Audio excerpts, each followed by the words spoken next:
Hold on, say that for the camera. You give me a mix between Manon and Lysandra. Like an in-between. Oh. Wait, why? Why both of them? Well, because Manon is a little bit too, like, inhuman murderous. I don't think you'd kill somebody cool. Lysandra is, like, genuine fuck you, and, like, Manon's cunty sexiness. It's, like, a perfectly split. So you think I'm sexy? Yeah, that is. Bye. I finished Queen of Shadows a while ago, and I'm sorry, but I needed a minute. I finished Wrath of the Fallen. I'm so close to finishing Cindervale, but I really wanted to break this down because it is my favorite book so far. It is. I think it's Queen of Shadows, Crown of Midnight. No, Queen of Shadows, Assassin's Blade, Crown of Midnight, Throne of Glass, Heir of Fire. Heir of Fire is the last one, and I'm sorry. And I'm sorry for that. I had a good time. I had a good time in all of them, but Queen of Shadows is the winning, obviously. So much action, so much stuff happens in this damn book. I tried filming this already, and I talked for like an hour and a half, and I didn't even get halfway through. So I'm gonna be skipping things. It's not gonna be as in-depth and like to a T as my Heir of Fire breakdown was, okay? So just bear with me on that, okay? We're gonna keep it moving as much as we possibly can, and I'm gonna really dive deep on the places that I really want to because I loved this book so much, okay? Where we started off with Heir of Fire, Arobynn, we're going after him because he has the last word key. So aelin is going after Arobynn, Manon is heading to Morath, she's the wing leader. Rowan has to stay in Wendlin. Dorian now has a collar on him. Sorcha is gone. And Chaol is running for his damn life. That is where we're let off to. Oh, and aelin is in prison. Well, he's in the dungeons. So that's where we're left off. Immediately we open and we know that Dorian does not know who he is, okay? I'm gonna be skipping a lot of the Dorian parts because it was just sad and depressing and like he doesn't know who he is. So what do you want me to do? He knows he's alive, but he doesn't know his name and he doesn't know why things, like, he just doesn't, it just depresses me, okay? Aelin is now in Rifthold. We've jumped. We didn't even cover the travel. She's just there. She's dyed her hair orange. She's at the vaults. And we remember the vaults. That's where Sam died and he was fighting. Remember that? That was really, fuck, brother. She's there. She's stalking Arobynn because she's trying to steal something from him or retrieve the necklace. He's meeting with a client. She's by the bar. She's waiting. The client gets up. It's Chaol! Oh, you dumbass! You dumbass. Why are you meeting with Arobynn? She warned his ass too. She said he was bad, that he was creepy. Absolutely not. Do not meet up with this man. He is dangerous. And he said, how about I hire him to kill the king? Huh? Awful. What are you doing? She speaks to Arobynn. He says womanhood suits you. Ew. Okay, I've already ranted before about their relationship and how he kind of leaves every door open, and I hate it because it's like a cause for manipulation. She has been groomed, okay? I don't like this man. Screw him. He tells her that maybe you should visit the sewers tonight, and then he leaves. She wrecks the vaults, by the way. Wrecks them. When he leaves, she's like, I'm going to make it so this place has to shut down, and it does, okay? Aedion is in bad shape. He's got an infection. Dorian comes in and is like, this guy's infected, patch him up. But it's not really Dorian. You know what I mean? It's the demon inside of him.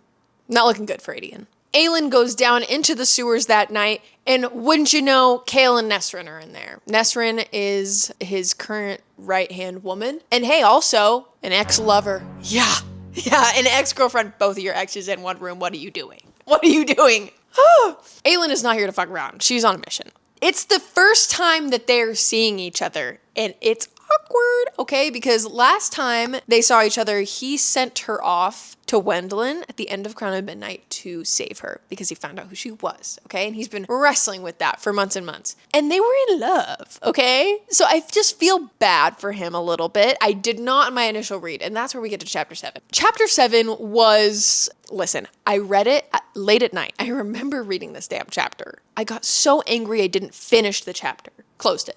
Read it again the next morning, was like, okay. Read it again, and was like, all right, I get it. And then I took notes on it, and then I talked about it a couple months ago, and now I'm talking about it again. So I've broken down this chapter, but we don't have to go too far into it. This chapter is when you see your ex for the first time, and you have that first conversation. It's like fresh emotions. You don't know if you're going to be happy to see them, or sad, maybe a little bit angry about something that they did or said or how they reacted to something. Maybe you still have love for that person and so it's doing something to you. Maybe they're not reacting in the way that you want. And that's sad, right? And we're reading this chapter more so from Aelin's perspective, and so we're getting more of her feelings. And I think that rereading this chapter made me feel a little bit more empathetic to Chaol, because I've been trying really hard. Chaol is not my favorite. Okay, he's not my favorite. He just has like such a black and white sense of justice. Like, there are gray areas to life. There are like circumstances that could make things understandable. Doesn't mean they have to be right or wrong. And he's just so stubborn in the way he thinks.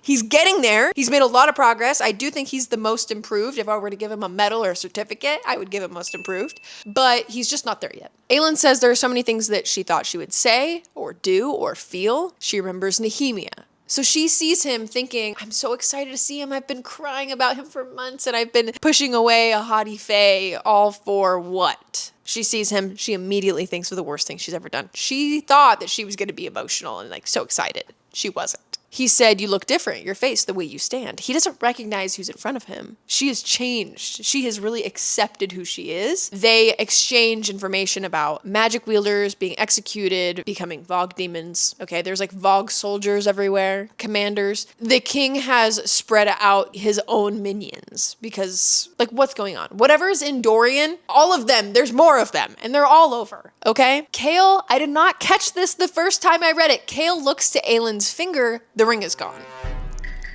Ow. Oh, the ring is gone. Got it. So he had given her a ring, a promise ring, if you will. And he was like, will you come to my cottage this summer? Don't go to Russia. He sees that she's not wearing the ring, and he is immediately hurt. And I was like, ooh, that's a little bit awkward. I did not notice that the first time I read it. It's a sign that she's moved on. It's a sign that, you know, you're no longer in my life. I'm not spoken for. I'm not yours anymore. She asks, what have you heard of Dorian since you left? And a flicker of shame crossed his face because that makes him feel some type of way. Okay. Their personal feelings towards what has happened is influencing said conversation. I think it could have gone better, but it's fine. Aelin tells him, hey, he's wearing a wordstone collar. There's a demon inside of him. That's not good. Chaol asks her, okay, so what have you been up to in Wendlin? Ow. He says, oh, well, you've been off playing with magic and gallivanting with your fave prince.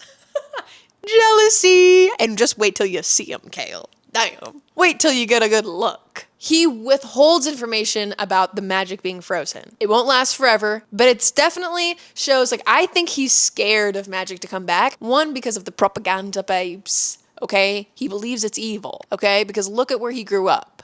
Duh. And his dad, awful. And also I think that it would make him feel inferior. And that's scary because to know that you're powerless against a group of people is like, he don't like that. Okay? He calls her Selena and she says, it's Aelin now. Ooh. Got it. Got it. She's pretty much saying, yeah, the woman you fell in love with is dead. She's not here anymore. Okay. Chaol goes back to his HQ and we find out that he had bought a wedding ring for her because he was gonna propose. Oh my god, fuck. Oh, that's not good. Okay, yeah, and now I got it. And when I finished the chapter, I said, I feel like an asshole. Because I was like, oh. Yeah, if I looked at her hand and I was like, oh, and it's empty and I have a ring in my pocket because I was going to propose because I love her so much, but she's not her anymore. And she said it's Aelin now. Yeah, I would be like, oof, got it. That would hurt. That would sting. I think I'd be a little bit butthurt about it. Then we're back with Mommy Manon, and she's in Morath, and she's meeting with the Duke, and she does not like his ass, okay? She's like, he's smelly, and I don't like him. He's an asshole. She walks into the meeting, and Kaltain is there! And I was like, Kaltain has magic, what are we talking about? But she's got a collar on. I feel so bad for Kaltain. Her story is so sad. Parrington wants an update on the wild men and the fangs. She says, as you will it, he said, it's your grace. She says, you are not my duke, nor are you my grace. And then he checks her out, and he calls her the white demon. Ew. Ew. He calls her the white demon! Oh, that's nasty. And he's like, yummy. Okay? And all of the 13, they're going a little bit stir crazy because they've just been stuck in Morath for a while and they're like, we're done. We don't want to do this anymore. Arobynn leaves a gift at Aelin's apartment. It's the assassin suit, the one that she got with Sam. And I'm just like, this guy, he tailored it up. Okay? It's tighter now. Why? Why does it have to be tighter? And that's also an invitation to be like, do you want to come back and work for me? You want to come back to daddy's home? Ew. I hate this guy. Lysandra pulls up. Lysandra, it's been so long, girl. Come on in. Only not really because Aelin, last time she saw her, she said, I'm gonna kill you. Lysandra brings this little girl. Her name's Evangeline. She has gold red hair. And I thought it was Arobynn's kid for a second. Let that sink in. Arobynn sent Lysandra there, one, to suss out aelin, and two, he was basically offering her up to be a gift to kill her. Okay. We find out that Lysandra was in love with Arobynn's bodyguard back in the day, back in our Assassin's Blade days, okay? Got it. Wesley was pissed about Arobynn's involvement with killing Sam, and he wanted to enact some revenge and also go break Selena out of prison, out of the camp. So Wesley turned out to be a great guy, and so is Lysandra. Lysandra's a great gal, you know what I mean? She's just so cool. Evangeline, the little girl there, Lysandra had actually scratched the shit out of her face and marred her so that she could not be a lady of the night with her, because she was like, you're not gonna live that life. So now Lysandra is in a ton of debt because they're charging her for all of the money that Evangeline would have made when she came of age. Pissed me off. I said, I get it, Lysandra. Awful, but I get it. They're going to patch up Adian. They're going to send him a healer. Chaol, Nesrin, Ress, and Brullo are all at the Shadow Market making a fake deal to talk about breaking Dorian out of his collar prison, okay? Aelin shows up and she says, I'ma just let you know that you don't want to be posted here because I'm going to save Adian, and you also should pin a red flower to your jacket so that I know not to kill you when I go inside. Oh, she's cooking something up good. And she also misses Rowan, and I was like, oh my god, she misses Rowan. She also goes to the bank and she steals something. Oh, what do we mean by that? Which I did not catch that really when I was reading it for the first time, and then I found out that it was important later, and I was like, oh, I'm so, wow. And I even take notes. Manon is summoned to the Duke again, and he wants a coven of witches to do experiments on. I don't know what that entails at this point, but I was upset. Manon goes to her room and we meet a lead, who is Marianne's daughter, who is Vernon, evil uncle. That's his niece. This guy sucks. He's disgusting. Like, Parrington I don't like because I'm like, you're an asshole. But Vernon is slimy. I don't know how to explain it. I just find him to be like a slithering little snake, like everywhere he goes. Like, it's just kind of like, ugh. Like, I just get a different grossed out by him. Aelin strides right into the Assassin's Keep. Fuck. She goes right in, mentions the new rug. She's like, you got a new rug because my blood was all over it and you had bloodstains on it. Nice. This whole conversation is chess, but we essentially kind of make a deal. I really enjoyed reading this chapter because it was really like, every time they kind of got a point against each other, like got a little bit of a dig or like got some information, the other one would like blink. Like that was like their tell. And I was like, this is fucking genius. He's gross. He's predatory. What's new? Okay. He threatens, he agrees to help Aelin break Adian out of the glass castle if he gets her a Vogue commander, because he's trying to figure out what's going on in Rifthold and he wants to torture one and get information. And so he's like, okay, you give me one of those, I'll help you with Adian. Not good. Lysandra is at her apartment and they want to kill Arobynn. And then they become friends because they need revenge. And that is what is fueling their friendship, and I love that. All right, we're skipping. We are gonna go save Adian. And this plan, the fact that this happens 16 chapters into the damn book, this book was just one after the other, like so good. I was so entertained. It was like, we could not go 5 chapters without something big happening. It was like, oh man, it was so good. We are at Dorian's birthday. Okay, and they are planning to execute Adian because why wouldn't we all want to watch a beheading on our birthdays? You get to make a wish. That's crazy. But they're executing Adian at the birthday function. God, so weird. And Aelin is going to sneak in and get him the hell out. And of course, Chaol and Nesrin and everybody, they're also wanting to get Dorian, but that's not going to happen because he's really messed up. I said, Aelin dyed her hair brown, better for a disguise, thank you, because I thought bright orange hair was not a good way to blend in. So it's brown now. If you remember, she used to take dancing lessons with Florine in Assassin's Blade, and that is who she is teamed up with right now. Aelin is pretending to be the understudy to this dance group who's going to perform at the execution/birthday party, which is a crazy sentence. I love Florine so much. She's kind of like, I don't know who she reminds me of. You know, in Hunger Games, the movies, the franchise, if you will, with Jennifer Lawrence, and Tigress helps them find President Snow. There's that moment where she kind of like looks at her, you know? It's just, that's what it's kind of giving, because she says, give the king the performance he deserves. And I was like, got it. She also puts it together that Aelin is Aelin. The dancers, they go in, they're dancing. obviously. Oh no, I thought they were gonna sing. What the fuck? They're dancing. Aelin disappears into the crowd, and the dancers had like these glass situations with like powder in them, and they threw them on the ground and made smoke go everywhere. And Aelin is going through the crowd. We're in an Adian POV, and he's like looking at the person like coming up towards him, and he just sees her eyes, and he's like blown away that person has the same eyes as me. I think we're related. Yes, the dancer looked at Adian. There was wicked, vicious triumph. Can I read? No. There was wicked, vicious triumph in her There was wicked, vicious triumph in her turquoise and gold eyes. Good Lord, help me. Dorian runs after them, and there's a confrontation, and Aelin really sees how bad Dorian is because he is not there. Okay, there's not even a flicker. And she wants to kill him, but she doesn't, because she thinks that truly she would be ending his suffering. They escape with Adian. Yay. Alid is one sneaky motherfucker, okay? She is very smart, and because she has her foot, I don't know what happened. I feel like I'm being lied to about her foot, but it's like mangled. And she has a chain around both of her legs, and I was like, damn, really? Is that necessary? She's already having a hard time walking around. Do we really need the chain? Let the girl walk, damn. Alid wants to get the hell out of there. She's basically, if the chain did not suggest anything, she's pretty much being imprisoned by her uncle because he sucks. Abraxos likes Alid. The end. We learn more about the Vogue. We learn that the witches are actually just descendants of Vogue and Fae. Huh?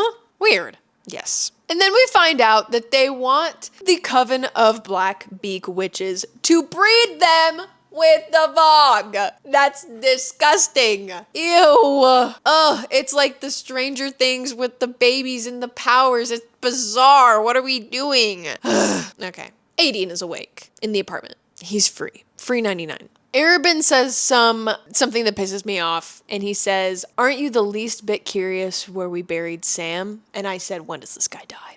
When does he die? I need it now. I need it slow and painful. Okay. Oh, turns out Alid is a witch. Her mom, Marion, had witch blood. Or was a witch? I don't know. Manon is like, okay, well, how much of a witch are you? And we have like this weird sort of like percentage rule. Like how much blood do you need to be considered? And I was like, that's such an interesting conversation because I feel like we do that a lot in the world today. And I was like, this is interesting. She said, you can choose witchling, blue or red. Like, what color does your blood run? And she says, blue. My blood runs blue. And she says, welcome to the Black Beaks. And I said, rah! Oh my God, it was so cool. Welcome to the Black Beaks. And then I want an orchestral theme playing in the background, you know? Fuck, this needs to be a show, but like a really, really good one that we put a lot of effort in, just like Game of Thrones. Can HBO take it? Because damn, and I will be Lysandra if you want me to be. No? Okay, it's fine. Adian keeps scenting pine and snow on Aelin, and I'm just gonna leave it at that because I was like, oh my God. Adian is a big fan of Rowan. He's a big fan, okay? If Rowan showed up, he would be like, can I have your autograph? Because he's a really big fan. He really wants to go back to Terracin. Adian is freaking out. He's been in like the same apartment for way too long. Hey, I feel ya. Only I like this. I built this cage and I like it. Okay. He is begging Nesrin and Aelin. He's like, please, I need to go get a drink at the tavern, which samesies, okay? And they go get a drink. They're walking back home, and Nesrin stops. She freezes. Aelin looks up, and she's running towards this cloaked figure, this hunk of a man. And she says, who is that? Adian smiled. Rowan. I know you guys have seen the edit. Rowan's here! And I'm so excited. Oh my God, I'm so excited. Like literally, I missed him, and why did I go 27 chapters without him? I love him with all my heart and soul. I was like, okay, you took him away, and now I appreciate who he is, okay? Not that I didn't air fire, but I was like, don't ever do that to me again. We find out that Lorcan is in Rifthold. Oh no. Oh fuck. We get all the information. Rowan just couldn't handle it anymore. He had to see if she was okay. Oh. We find out that Rowan has the blood oath and Adian doesn't, and he was like, that's my birthright. And I was like, oh no. Why can't y'all just take it both? Why can't you both take it? Like, what's the issue with that? I don't see why that's a problem, but it's okay. Rowan is in love with aelin at this point. Damn. I love that they match each other's freak in chapter 29. In moments where Chaol would kind of judge her for the choices that she makes, Rowan supports them. And if anything, he's like, that's exactly what I would do. And she needs that. She needs it. They go to bed together. Nothing crazy is happening, okay? Not even kissing, okay? They're gonna be respectful, okay? Because she's waiting until... No, she's not. That's why she took the promise ring off, the purity ring. That's why she took it off, and that's tea. She decides to mess with his head, though. She puts on this nightgown, and I need to know what this looks like because I'm like, what? I don't know what's very attractive about that. When I think of that, I think more of like a Miu Miu. Pull it up. Pull it up. That's what I'm thinking. And so I'm like, I don't know why this would get Rowan all hot and bothered, but it does. Okay, I'm sure it's like short and the butt looks great. I don't know. He says, I've never seen clothing like that. You forgot the bottom part. And she said, no, I didn't. He asks, are all of your night clothes like that? And she's like, is there a specific color that you would like for me to wear? Good Lord. And he says, gold. I want gold. You know, a generation of men had Princess Leia in the gold bikini. Rowan has the gold nightgown. Okay. That's all I'll say about that. Oh, 30 minutes later, he was still bricked. And that was important to the story for me. Once again, I'm sad about Dorian. Are we even shocked? Kaltain, good Lord. We find out something about Kaltain, and she was torturing this guy, this soldier, with shadow fire. Huh? What does that even look like? Okay? But she's using it, and she starts talking, and Parrington is freaked out that this bitch talks. I don't know. Manon sees the whole thing. She's like, what the hell is happening? Alid got scared about somebody in her room and then slept with Abraxos all night. And the 13 make Alid a spy for them. And they're like, hey, we let a Yellowlegs coven to breed you, and we aren't allowed to see them. So I'm going to need you to figure out where they are and what's going on. So that is Alid's now mission. Vernon is busy being literally disgusting, and we don't like him. Are we even shocked? Okay. Lysandra shows up with clothes for Rowan, and Adian says, not bad on the eyes, huh? And I'm like, are they going to end up a little... I don't know, but it made me think. aelin takes Rowan through Rifthold. It's this cute little Renaissance date. They see this girl in the square that's selling flowers, and it makes him think about his ex-mate situation. And she shows him the theater, and it's a cute moment, and we love that. aelin is setting a trap. She's out at night, everybody's asleep, and she's pretending like she has the word key, and she pretends like she goes down to a sewer, and then she's like waiting on some rooftop or something. Well, it turns out that Lorcan was following her, and he fell for the trap. He goes down in there and has to fight all of these word hounds or something. I don't know what they are. Vol commanders? I don't know what was in there. He gets out and he's pissed. He slams her head into the brick and says, you little bitch. But it's okay. She threatens him by putting a dagger to his piernass, okay? Rowan shows up because he's got to protect his girl, obviously. And Lorcan said Rowan was dumb for binding himself to a mortal queen. And I was like, wait, so aelin does not have immortality? Okay, I feel like she's going to acquire it somehow. I don't know how. Because like literally when Bella and Jacob and Edward, like literally she was right. You have to make me a vampire because what are you going to be like with me? And I'm like 80 years old and like what? So that's what I'm thinking. I'm thinking she has to get immortality eventually. They're all getting breakfast together. Rowan, Adian, Lysandra, and aelin. And Rowan's like, you're a shapeshifter. I can smell it. Come here. I can smell you. And she's scared because obviously shapeshifters apparently in this world get a bad rap because you just never really know if they're being sneaky or not. And aelin's like, you're my friend and I love you. Cute. It's time to K-pop Demon Hunters, and aelin is gonna get one of those for Arobynn. I forgot his name because he makes me mad. Oh, fuck. I'm gonna need a drink for this, but I can't. aelin asks Rowan to visit a grave with her, and it's Sam. I'm not gonna cry with y'all. I'm not doing that. I've done that enough on the internet for a lifetime. They visit. She sits with Sam's grave and tells him everything that's happened and says that, like, I'm gonna basically get revenge for your ass and everything. And Rowan says, you're gonna kill Arobynn tonight, aren't you? And she said, yes, I am. Beautiful. That's what we like to see. Alid poisons the laundress lady, finally gets down to the Yellowlegs coven, and there are moans of pain. We don't like that. Astrid is pissed. We find out that Alid is a big Aelin Galathinius fan. Arobynn sends a package over to Aelin's apartment, and it is a tub of oil with his scent on it. Like I said, I want his death slow because not only like he would be covering pretty much every inch of her, but Rowan would have to sit there and smell it and know that like I fucking hate this guy. I hate him so much. Listen, I know he's not even the main villain of the story. I hate him more. Two villains have ever gotten me this mad, and it's Arobynn and Lionel Acrux from Zodiac Academy. The rest of them are evil, obviously, but this guy really does piss me off. If you're a woman, you get it. They show up. She's wearing this dress. Rowan's like, "You're beautiful." She has the oil on. Okay, they're walking through the front door, and Rowan says, "Thanks for the oil, by the way." Like, my hands have never felt so soft. I don't know what he says. I'm not going to look it up right now. But, like, it was so funny because it threw Arobynn off a little. And it kind of broke the, like, thanks for sending that over. We all loved it. Yeah. I liked it. I liked that choice. I liked that he said that. He's clever. Okay? We love Rowan.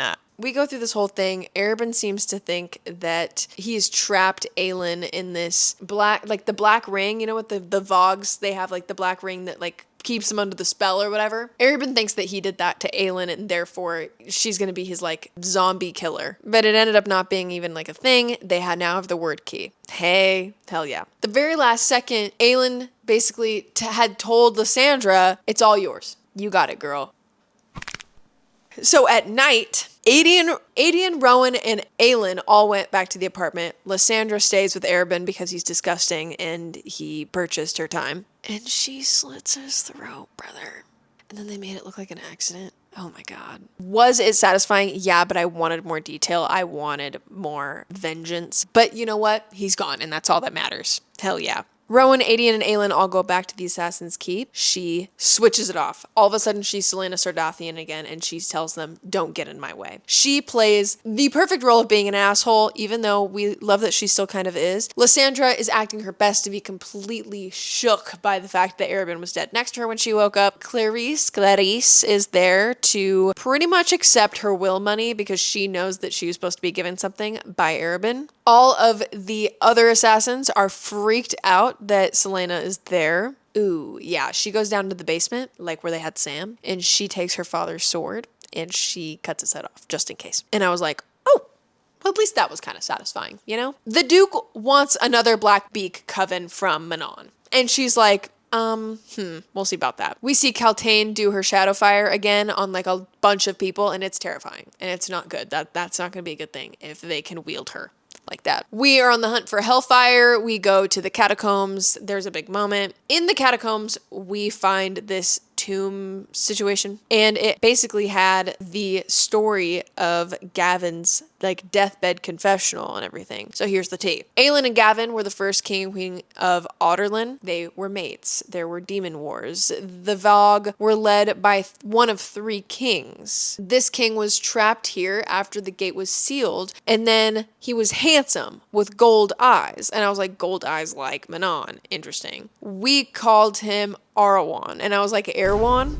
The Dark King. That's what he's called. Elena called Rowan by his true name and distracted him enough for Gavin to trap and bury him in Morath. That's where Manon is. I also think that the calling him by his true name is going to be very important in taking this motherfucker down. So, we know about magic. We know how to end magic. The plan is to bring down that damn clock tower on the summer solstice in 10 days. Things are getting really tense among the 13 because they're like, we aren't doing the baby making. Manon kills Roland. If we remember Roland from Crown of Midnight, it's the first time she sees one of these like collared Vogue people, and that will be very, very important. Chaol starts moving on. We love to see it. And then the Rifthold crew finds out that there are witches and wyverns in Morath. So we're like, great. Things are coming together now, though.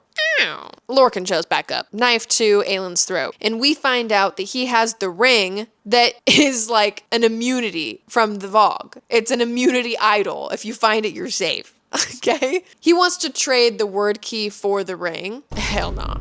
Oh, and then you know what? Rowan and Aelin start getting a little freaky, and she's showing him his neck, but they're not actually kissing you. He comes out of the bathroom in just a towel, and she's like, and what was a girl to do? And you know what? I get it. What was a girl to do? He wasn't wearing anything. She exposes her neck to him and he's like, yummy, yummy, yummy. I'm gonna pass out. He says, no, not yet. I want to take my time with you to learn every inch of you. And this apartment has very, very thin walls, and I don't want to have an audience when I make you moan.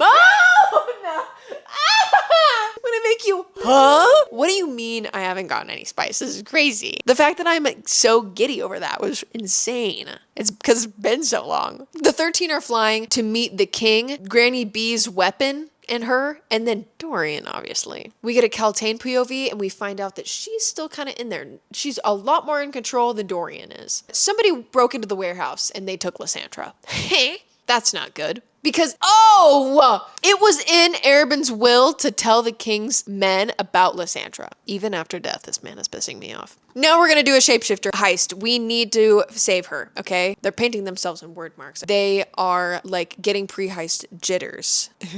You want another Rowan quote? He said, when we get back, remind me to prove you wrong about every thought that just went through your head. I'll even let you decide how I tell you with words or my teeth and tongue. Hey, now. Hey. Anyway, she's messing with him, and this man gets so hot and bothered, he gets up and dumps a bucket of cold water on himself. Okay. Everyone is in that damn forest. Dorian is there, Manon's there, the king, the matron witch of Granny B, aelin, Rowan, Adian, Chaol, Nesrin, who else? Lysandra. Ugh, everyone. And it's not good. We finally get Manon and Dorian meeting each other, and when she gets close, there's clarity up here. And I'm like, how the fuck is this happening? But he can be himself, and he finally, for the first time, was able to, talk and stuff. So when they meet, he says, because Manon can sense what's inside of him, right? She asks, do you bleed red or black? And he says, I'll bleed whatever color you tell me to. Oh, it's so good. It's so good. I missed him. Just getting that one line was so good that it satiated me for a second because it hurts. Oh, he's everything. Dorian is already in love. He can't stop thinking about her. He can remember her name when she leaves. He's like, Manon, I love you, Manon. They save Lysandra. They leave. Chaol's like, I can't leave without Dorian. He runs after them into the forest, and he accidentally is met with Manon and the 13. Scary. A big fight ensues. We're running across bridges. We're tearing down sun temples. Manon and aelin are going at it, and she provokes her by telling Manon, I killed Baba Yellowlegs. And I was like, oh, that's a gag. That's a gag. A big fight happens. Aelin buries Manon in this temple, and she actually runs back and saves her. And that kind of sparks a little bit of respect that she saved her. And Rowan is shot by an arrow. Not good. He is in very, very, very, very bad shape. They leave. Manon's like, I owe her a life debt. And I'm like, I wonder how this is going to come into play. We're going to get Rowan help. We hit up Nesrin's family's house, and Chaol and aelin have a heart-to-heart, and they finally make up. We love to see it. Let's all start working together, please. Astryn has been demoted. She and Manon have not been getting along literally this whole time. It has not been good. They've been bumping heads like crazy. She drops an 80-year-old bombshell on Manon. That she was in love with a human, that she got pregnant, that she gave birth to a stillborn child, and still suffered a brutal punishment in the hands of Granny B, Manon's grandmother. And that she branded, or I don't know if she carved it or branded her, but it says unclean across her stomach. And Manon is sick. She's like, we don't trust her anymore. Screw her. That was the final straw for Manon about her grandmother. She was like, no. Rowan has a newfound respect for humans and their pain when they're injured and their slow healing process. We love that he's kind of getting it. aelin tells Lysandra that she's paid off all of her debts and that Clarice no longer owns her and you're free. And I'm like, let me cry.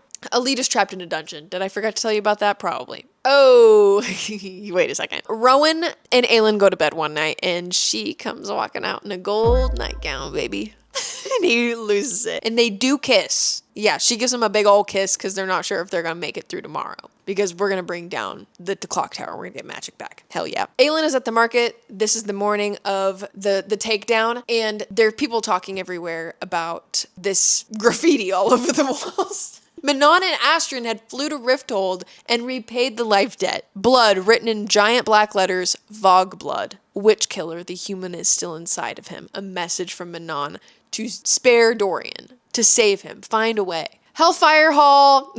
Let's go rattle the stars. Mission Clock Tower begins, okay? Rowan and aelin were supposed to take the Hellfire down to the clock tower, while aelin and Chaol are the distraction. Aelin has put her Selena Sardothian skin back on and is bringing Chaol in because she's going to pretend like she finished her mission to Wendlin, that she's came back and that she has captured Chaol, and she's bringing Chaol back as a gift to the king. Well, it does not work very well. Aelin brings Chaol to the king, and Dorian is also there, and she's like, everything went great. And he goes, no. He says, I know who you are. And he sees right through it immediately. Rowan and aelin are trapped amongst some word hounds. Lorcan lied and said he killed all of them. He didn't. So they're screwed. Aelin is trying to stall the king because we need the timing to be perfect. We need to save Dorian as the clock tower goes down and everything. It has to be timed. And so it's not happening. And she is stalling and stalling and stalling. Aelin starts running away. The king sends Dorian after Aelin. And Chaol is left there to fight with the king. Not good. Chaol is going to lose the fight. Oh no. Aelin is stalling Dorian. He stabs her. And Lorcan actually comes to save, well, I don't know if he comes to save them, but I don't think he saved them. Lorcan comes to help out, I guess-ish, Aelin and Rowan, because Lorcan knows, oh yeah, I didn't even mention this. Aelin is Gavriel's son.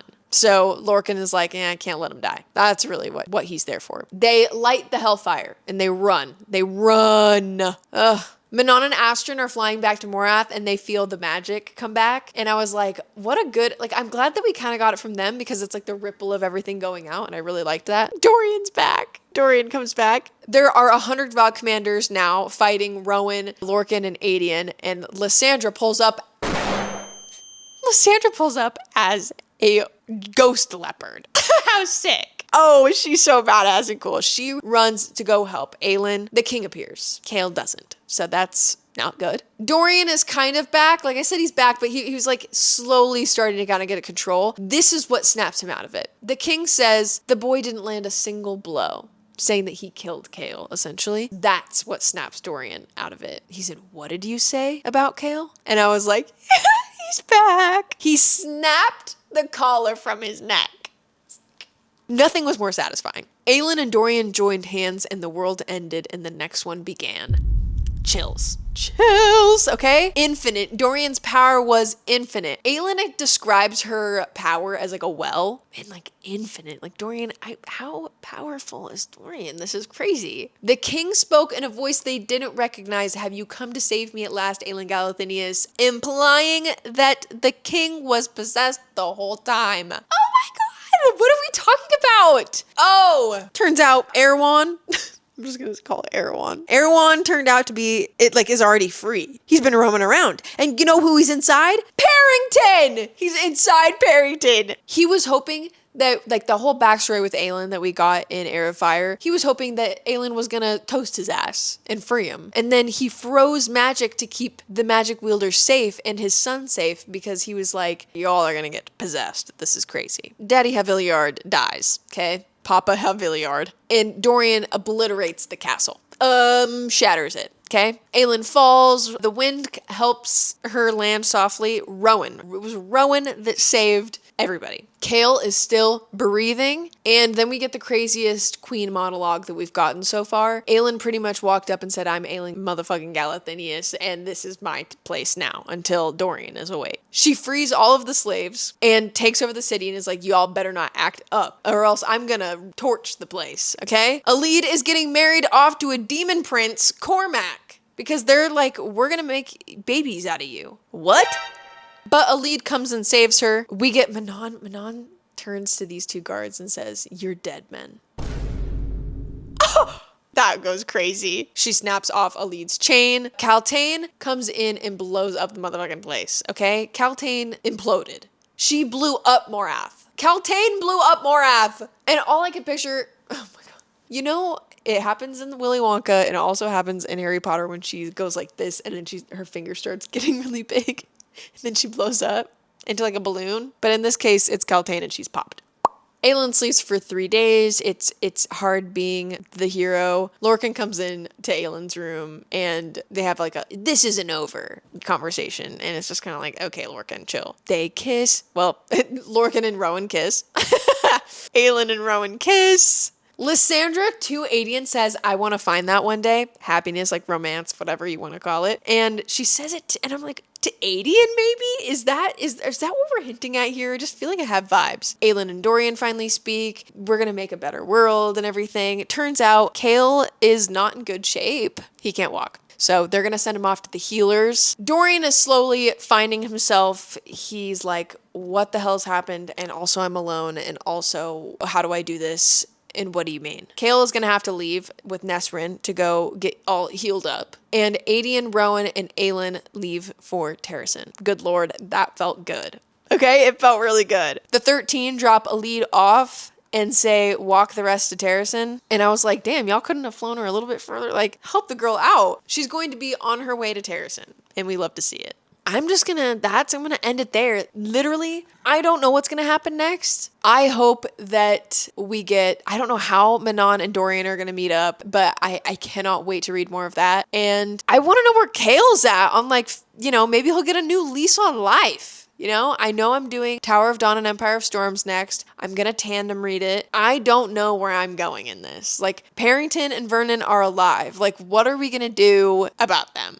And also, were any of the Vogue baby tests successful? And like, how do we end this, actually? So that's my video. I will be looking forward to doing my tandem breakdown, which is probably going to be 2 parts because I don't know how I would finish that in one video. Hopefully this isn't too long, and I hope you guys enjoyed. Let me know who your favorite character is in Throne of Glass. Maybe I know who they are, maybe I don't at this point. And what book is your favorite? Is Queen of Shadows your favorite? I know it's a lot of people's favorite, and so far it's mine. But I heard it only gets better from here. All right, thanks for watching. Bye.